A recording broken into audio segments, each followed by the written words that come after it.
ابھی مختصر خطاب کے لیے آپ کے سامنے تشریف لاتے ہیں حافظ ابو ہریرہ مدنی صاحب۔ وہ مائک پر تشریف لائیں اور اپنا خطاب سنائیں۔ یہ کیا تھا، کس لیے تھا، مدعا کیا، ماجرا کیا؟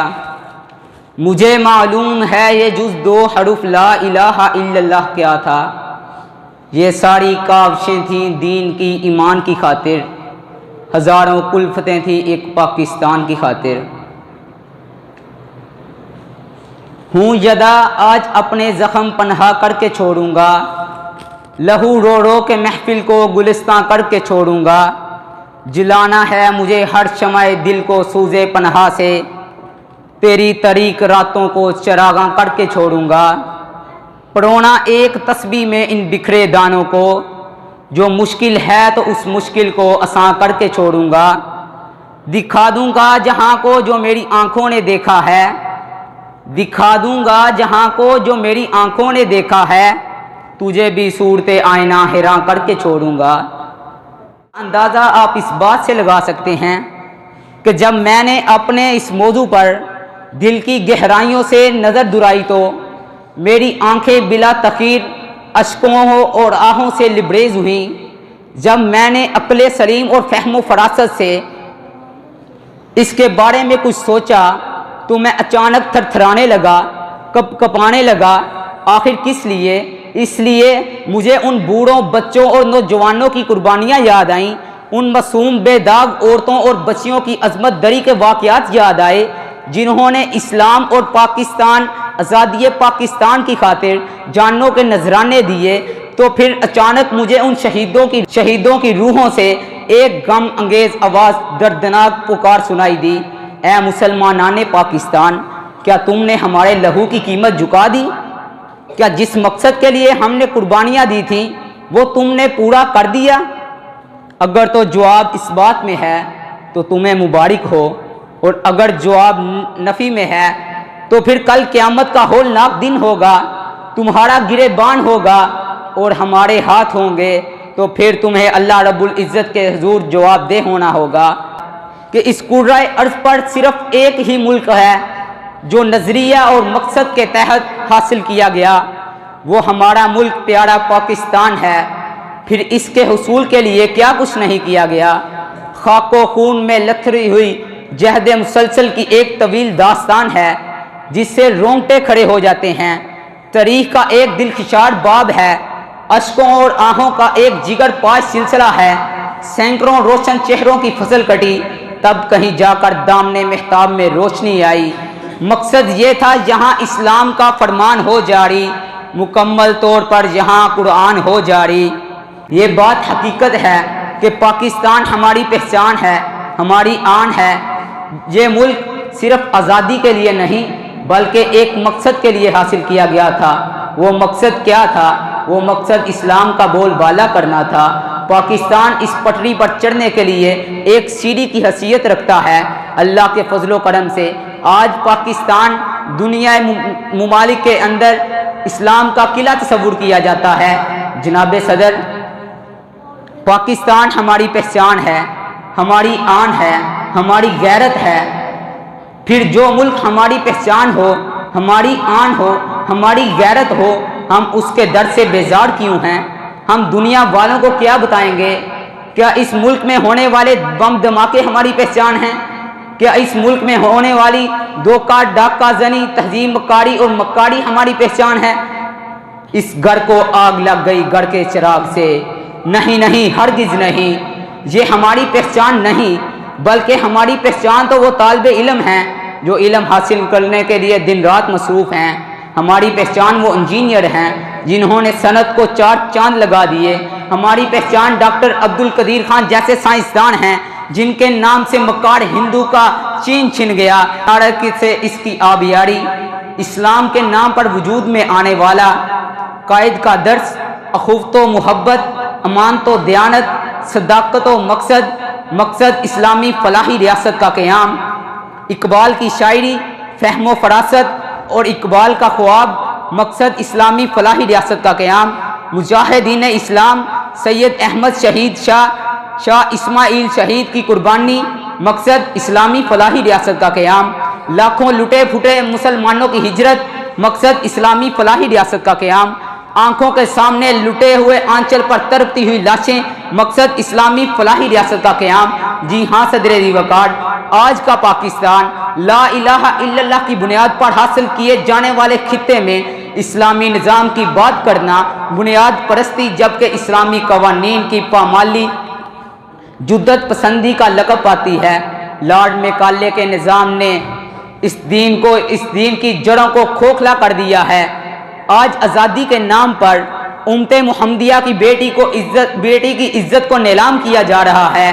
آج اس اسلامی فلاحی مملکت پاکستان IMF کے قرضوں اور سودی نظام معیشت کے آگے گھٹنے ٹیکنے پر مجبور نظر آتا ہے۔ آج اس اسلامی فلاحی مملکت میں مذہب کے نام پر تلخ الفاظ تو فرقہ واریت، لیکن سیاست کے نام پر تانو تشی جمہوریت کا حسن قرار پاتی ہے۔ یہ بات ذہن نشین کر لیجئے، ہر حکمران آتا ہے اپنی تعریفیں کرتا ہے، لیکن اگر آپ اپنے مرکز سے اگر دور نکل جاؤ گے تو خاک ہو جاؤ گے، افسانوں میں ڈال جاؤ گے۔ دے رہے ہیں تمہیں جو لوگ رفاقت کا فریب، ان کی اپنی تاریخ پڑھو گے تو دہل جاؤ گے۔ اپنی مٹی پہ تو چلنے کا سلیقہ سیکھو، سنگے مرمر پہ چلو گے تو پھسل جاؤ گے۔ خواب گاہوں سے نکلتے ہوئے ڈرتے کیوں ہو، ڈوب اتنی نہیں کہ پگھل جاؤ گے۔ تیز قدموں سے چلو اور تصادم سے بچو، بھیڑ میں سست چلو گے تو کچلے جاؤ گے۔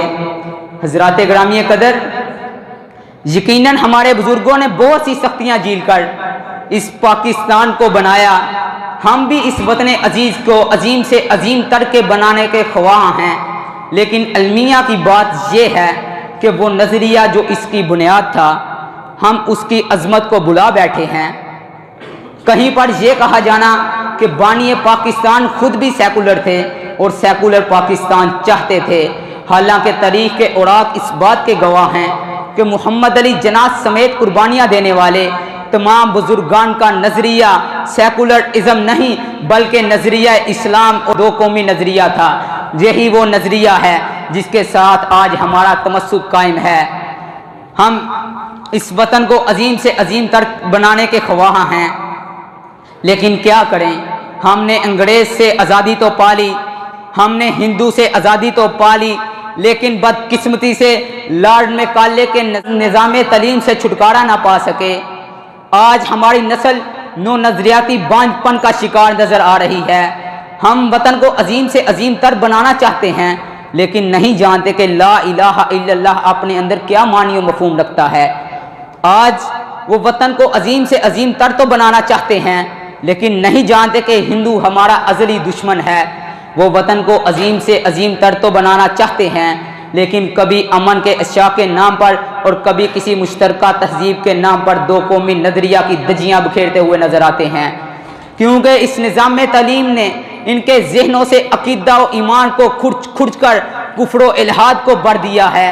معزز سامعین اکرام، یہ اس نظام کا شاخسانہ ہے کہ ہمارا طالب علم وطن کو عظیم سے عظیم تر تو دیکھنا چاہتا ہے، لیکن خود امت کی زبوحالی اور بے خبر مغربی تہذیب و ثقافت کا دلدادہ نظر آتا ہے۔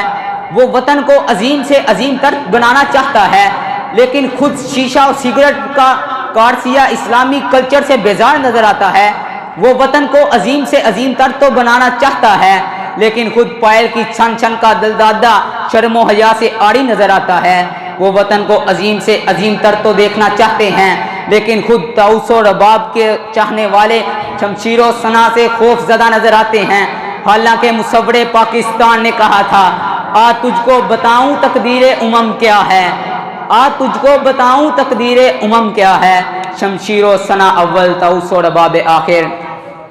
جناب صدر، یہ ہمارا طالب علم جو وطن کو عظیم سے عظیم تر دیکھنا چاہتا ہے، لیکن خود ایک طرف دو قومی نظریہ کے پاش ہونے کا خواہش مند، تو دوسری طرف کہیں صوبائیت کے نام پر، کہیں قومیت کے نام پر، کہیں لسانیت کے نام پر، کہیں کسی شخصیت کے نام پر دنگا و فساد میں ملوث نظر آتا ہے۔ حضرات گرامی قدر، ماؤں نے اپنے بچوں کے نذرانے پیش کیے، لاکھوں بہنوں نے اپنے بھائیوں کی قربانیاں دیں، لیکن پھر بھی آج افسوس، جس مقصد کے لیے ہم نے پاکستان کو حاصل کیا تھا وہ آج ہم پورا نہ کر سکے۔ وہ آج ہم باجے بجا کر، انہوں نے اپنی قربانیاں دے کر شہادتیں نوش کی، وہ شہید ہوئے اللہ کی راہ میں، ان کو اتنی تکلیفیں برداشت ہوئیں۔ جب میں نے اس کا مطالعہ کیا تو میں نے دیکھا کہ لوگوں نے اپنے بچوں کو چھوڑا، اپنے بچے اٹھائے ہوئے بھاگ رہے ہیں اس ملک کی خاطر کہ یہاں پر اسلام نافذ ہوگا، یہ ملک میں ہم اسلام کے جو بھی کام کریں کوئی روکنے والا نہیں ہوگا۔ لیکن افسوس کی بات ہے، آج یہی پاکستان جو آدمی اس پاکستان کے ساتھ محبت کرتا ہے، آج اسے ہی جنسیاں اٹھا کے لے جاتی ہیں، آج وہی اس ملک کا دشمن نظر آنے لگتا ہے۔ جس آدمی نے بھی اس ملک سے وفا کی وہی، لیکن افسوس کی بات، انگریزوں نے کہا تھا دی 14 اگست از a red letter day in the history of Pakistan, اور یہ بھی کہا کہ جب ہم اس دن ہندوؤں اور انگریزوں سے آزاد ہوئے، مانا کہ تم آزاد ہوئے مگر جسمانی طور پر آزاد ہو، مگر نفسیاتی طور پر آپ ان کے ہی آڑے رسم و رواج آج منا رہے ہیں۔ حضرات مجھے ذرا بتلایا تو جائے کہ تم ہندوؤں اور انگریزوں کی غلامی سے تو آزاد ہوئے، مگر تمہیں خالق کائنات کی غلامی سے کس نے نکالا، کس نے شتر بے مہار کر دیا؟ یہ خواہش اور آزادی کا دن تو ضرور ہے، مگر اس دن کے چند تقاضے اور فرائض بھی ہیں جنہیں ہم نے پورا کرنا تھا۔ ان شہیدوں کے لہو کی قیمت کو جھکانا تھا جنہوں نے اپنے لہو سے تاریخ رقم کی، جنہوں نے آزادی کے چراغ اپنے خون جگر سے جلائے۔ سوال یہ ہے کہ ہم کس صورت میں ان کے لہو کی قیمت کو جھکا رہے ہیں؟ تو یہ ایک صورت ہے کہ ہم اس عرض شہداء پر اسلام نافذ کریں، تب ہی ہم ذلت و رسوائی سے چھٹکارا حاصل کر سکتے ہیں، وگرنہ اگر اپنی غفلت کی حالت یہی قائم رہی تو آئیں گے غسال کابل سے کفن جاپان سے۔ خدارا اٹھیے بیدار ہو جائیے، مایوس ہونا تو گناہ ہے، ویسے بھی مسلمان کا نشاط ثانیہ کا آغاز ہو چکا ہے۔ اٹھو میری دنیا کے غریبوں کو جگا دو، کاہے امرا کے در و دیوار ہلا دو۔